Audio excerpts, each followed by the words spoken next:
Alors toi, visiblement, tu as grand besoin de t'ouvrir aux autres et de te confier. Tu gardes trop de choses en toi, tu gardes trop de choses enfouies au niveau émotionnel. Ça crée des accumulations qui ne sont absolument pas bénéfiques pour toi, de toute façon.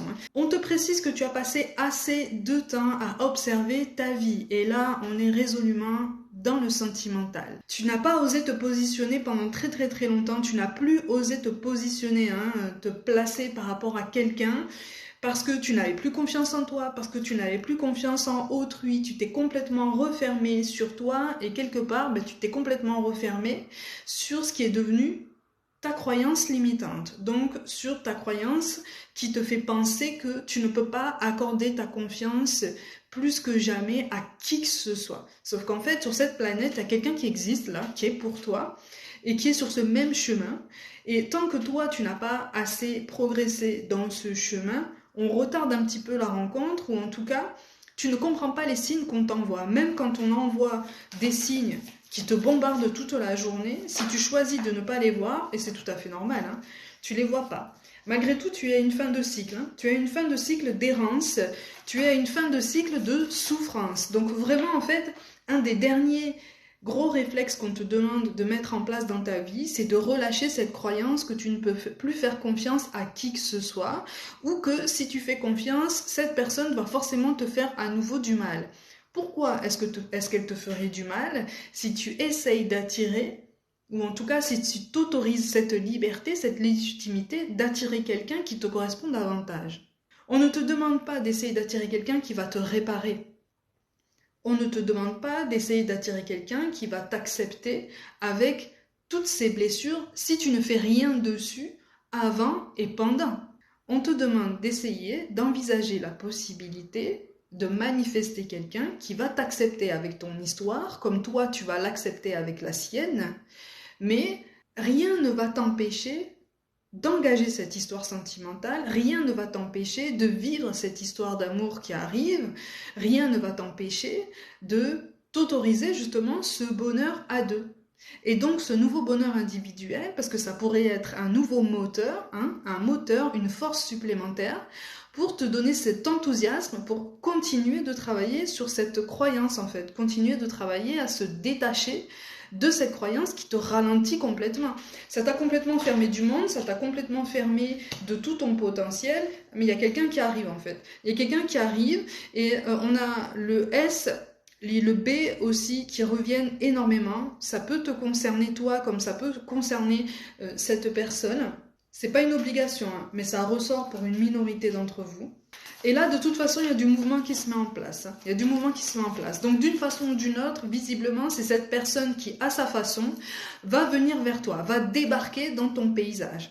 À toi de voir, à toi de choisir. Je te le dis toujours, notre libre arbitre, il est plein et entier. Donc, tu en fais ce que tu veux de cette nouvelle venue, de ce nouveau venu. Malgré tout, on est vraiment en train d'essayer d'attirer ton attention sur le fait qu'on amène quelqu'un sur ton chemin qui correspond à la personne que tu es en train de devenir, ou en tout cas à la personne pour laquelle tu as le potentiel de te transformer. Pourquoi est-ce que tu te refuserais une nouvelle histoire d'amour? C'est compliqué ça, mais après c'est tout à fait compréhensible. Là je m'adresse à des personnes qui ont traversé une période de douleur. Il y a eu une trahison là, dans le passé, une trahison dont tu as mis énormément de mal à te remettre. Et en fait le dernier élément qui va t'aider justement à te remettre complètement ou presque de cette blessure du passé, c'est de comprendre et d'admettre que déjà tu peux faire en sorte qu'elle appartienne résolument au passé, donc ça va t'éviter de reproduire certains schémas relationnels. Et le dernier élément, vraiment, l'élément ultime, le déclencheur ultime de cette progression qui se présente à toi, c'est de te dire que tu en as fini avec cette croyance. C'est une peur, Les croyances ralentissantes, les croyances bloquantes ou limitantes, tu appelles ça comme tu veux, elles sont alimentées par des peurs, elles sont alimentées par le mental. Le mental, ça lui convient bien qu'on laisse un maximum de place à nos pensées empreintes de peur, empreintes de tristesse, de colère, de rancœur, de ressentiment. Ça l'arrange en fait lui.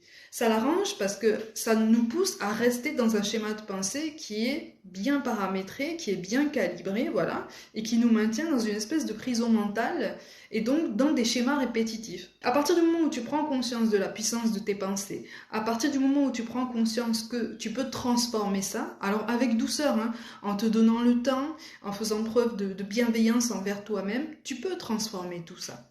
On amène quelqu'un dans ton paysage qui va t'aider à transformer tout ça et qui est visiblement lui aussi ou elle aussi en train de transformer certaines de ses croyances bloquantes ou limitantes. Donc vous êtes sur cette même démarche. C'est simplement que cette personne qui arrive à toi, moi on me parle d'une arrivée qui se fait de façon indirecte. Donc c'est peut-être quelqu'un que tu vas croiser comme ça dans un cercle d'amis en commun. C'est peut-être quelqu'un que tu vas voir peut-être défiler sur les réseaux, quelqu'un que tu connais pas. Ça peut être quelqu'un qui fait partie d'une nouvelle équipe de travail ou qui va faire partie de ton paysage au travail pendant un temps, mais avec laquelle tu vas pas forcément collaborer de façon directe. Tu vas la voir passer, mais il va pas forcément y avoir de contact direct. Dans tous les cas, c'est quelqu'un en fait qui va t'interpeller par sa personnalité et par ce que cette personne dégage. Il y a quelque chose qui va vraiment t'attirer. C'est pas un hasard, hein. Comme je te le dis toujours, il n'y a absolument aucun hasard. Il n'y a que des occasions de voir en fait ce que tu peux apprendre de telle ou telle situation. Et en fait là on te présente du positif. Hein, on ne te présente pas un schéma dans lequel tu vas souffrir pour une énième fois. Parce que là on te parle d'une personne qui n'a absolument pas envie de souffrir. Hein.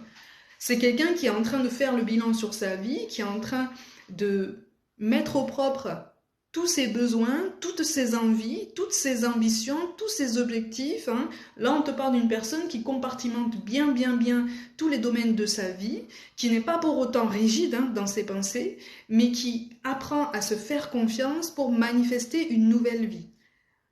Entre autres, une nouvelle vie sentimentale. Donc on te parle de quelqu'un qui est sur une révolution interne aussi, tu vois. Donc si cette personne en a été capable et en est capable encore aujourd'hui même, pourquoi toi tu le serais pas ? Pourquoi est-ce que tu n'en aurais pas envie, réellement? Si tu regardes au fond de toi, au fond de ton cœur, si vraiment tu écoutes ton cœur, si vraiment tu écoutes ce qui se passe au fond de toi, cette envie, elle est là.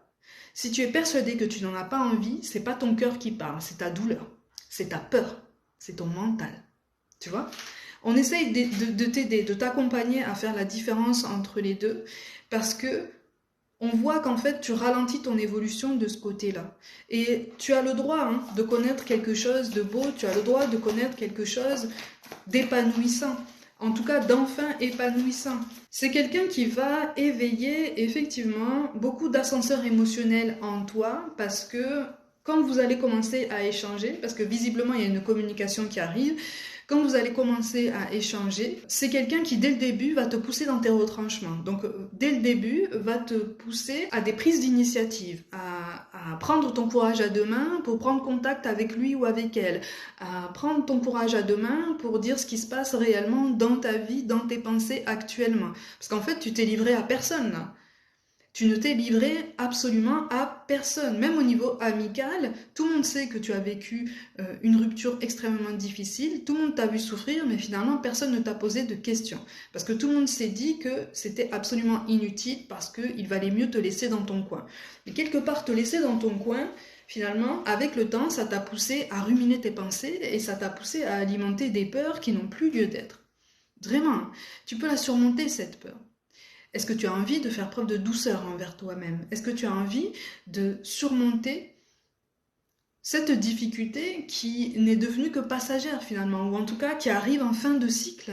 Tout peut fonctionner beaucoup mieux si tu décides d'essayer d'aller dans ce sens. À partir du moment où tu poses l'intention d'essayer d'aller dans ce sens, rien ne presse, hein, vraiment. Hein. Mais on va plus vite t'envoyer quelqu'un qui va pouvoir t'aider à aller sur ce chemin et qui va pouvoir lui aussi ou elle aussi s'épanouir dans le même sens. Donc ouvre-toi sur le monde, sors un petit peu de ta coquille et tu verras que quelqu'un va t'interpeller très bientôt.